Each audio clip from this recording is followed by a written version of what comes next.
시청자 여러분 안녕하셨습니까? 장군의 소리 김형철입니다.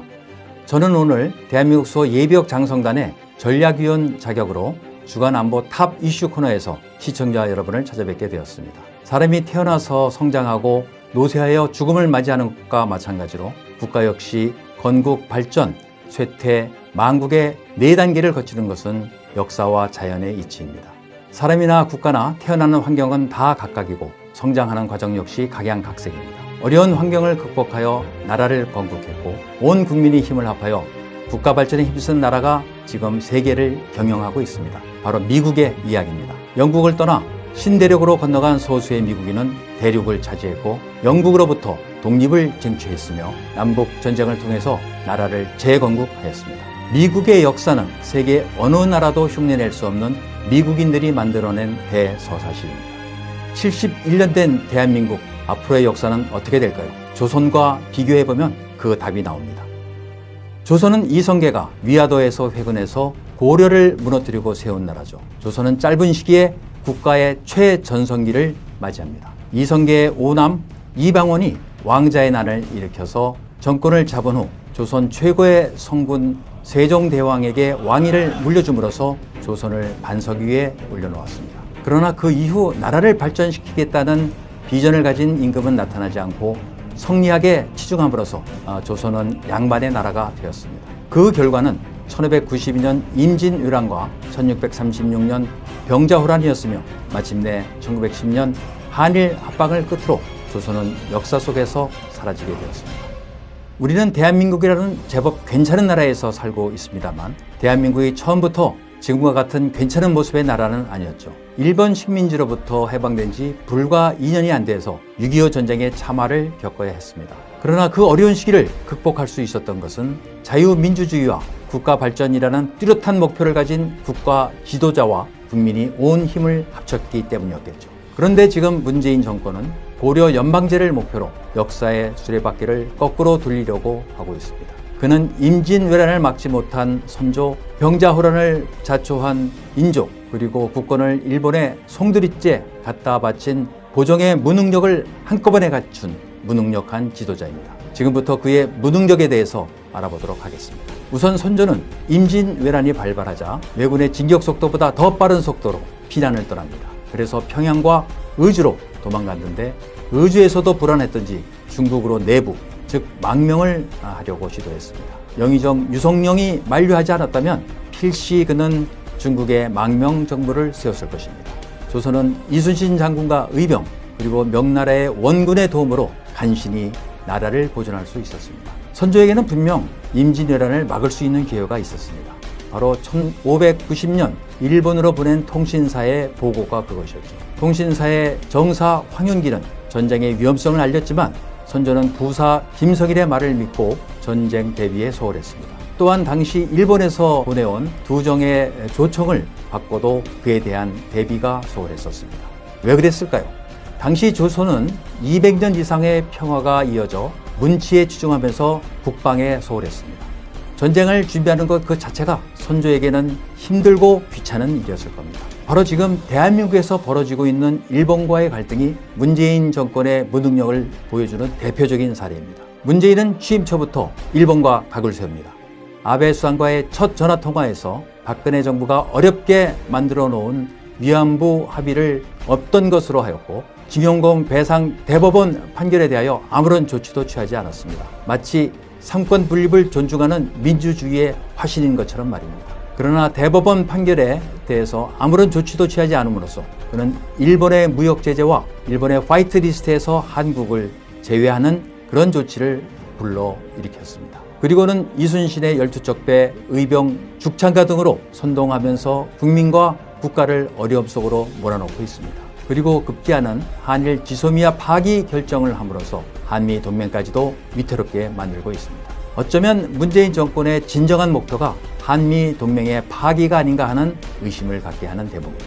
그렇지 않고서는 지소미아 파기 결정에 유감을 표하는 미국 정부의 태도에 불만을 가지고 주한 미국 대사를 외교부로 초치해서 항의하는 외교적 결례를 범할 수는 없기 때문입니다. 만일 문재인이 한미 동맹의 파기를 목표로 지소미아 종료를 결정했다면 이는 배임 행위이자 여적죄에 해당하는 것으로서 탄핵의 대상이 되어야 한다고 생각합니다. 다음은 병자호란을 불러일으켰고 종국에는 삼전도에서 굴욕을 당한 인조에 관한 이야기입니다. 사실 임진왜란 당시 선조가 피난을 가는 동안 세자 광해군은 분조를 차려서 전국 각지를 돌면서 의병활동을 독려하고 민심을 수습하는 등 지도자로서의 면모를 충분히 보여주었습니다. 선조의 뒤를 이어 임금의 자리에 오른 광해군은 명나라와 후금 사이에서 균형 외교를 통해 국익을 도모했고 대동법으로 세제를 개편했으며 동의보감을 발간하는 등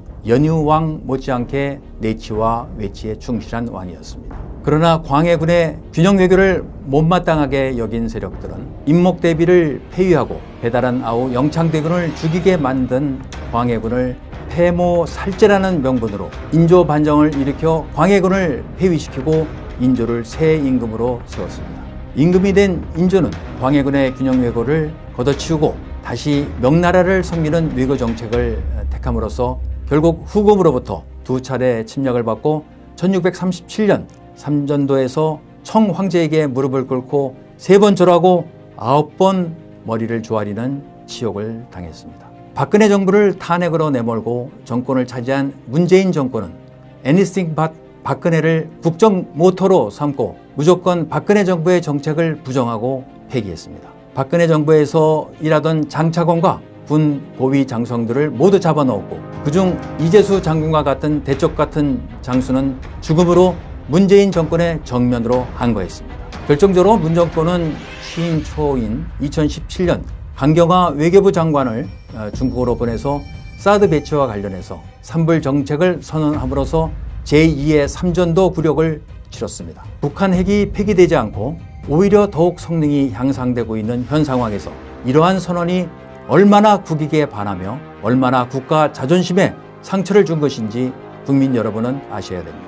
이 정부가 진정으로 국익을 중심으로 국가 정책을 펼쳤다면 북한 핵 폐기를 위해서 사드 추가 배치와 미사일 방어 가입 등으로 북한과 중국을 압박했어야 했습니다. 이처럼 외교의 ABC도 모르는 정권, 국익보다는 그들 정파의 이익에만 혈안이 되어 있는 이 정권의 부역자들은 반드시 훗날 신적폐로 처벌받아 마땅하다고 생각합니다. 그리고 마지막으로 고종입니다. 고종은 무려 44년 동안 임금으로 재위하였습니다. 그리고 나라를 일본에 갖다 바치면서도 총 한 방 쏘지 않았고 여생을 호의호식하면서 보냈습니다. 고종은 나라를 팔아먹으면서도 교활하게 그 문서에 서명을 하지 않았습니다. 역사의 평가를 두려워한 까닭이었겠죠. 그래서 조선을 망하게 한 이는 고종이 아니라 이완영을 포함한 을사오적이라고 우리는 배워왔습니다.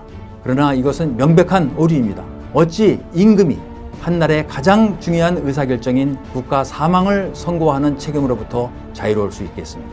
미국의 33대 대통령 해리 트루만의 집무실 책상에는 The buck stops here 라는 명패를 두고 집무했다고 합니다. 모든 책임은 내가 진다는 강한 책임감의 표시였겠죠. 1865년 미국 남북전쟁의 항복 조인식이 열린 어퍼매톡스에서는 승장인 국군사령관 그랜트 장군과 패장인 남군사령관 로버트 리 장군이 마주 앉았습니다. 리 장군은 웨스트포인트 14년 후배인 그랜트 장군에게 항복을 선언하고 문서에 서명을 합니다. 그렇지만 미국의 역사에서 로버트 리 장군은 위대한 장군으로 기억되고 반란의 수괴는 남부연맹의 대통령이었던 제퍼슨으로 기록됩니다.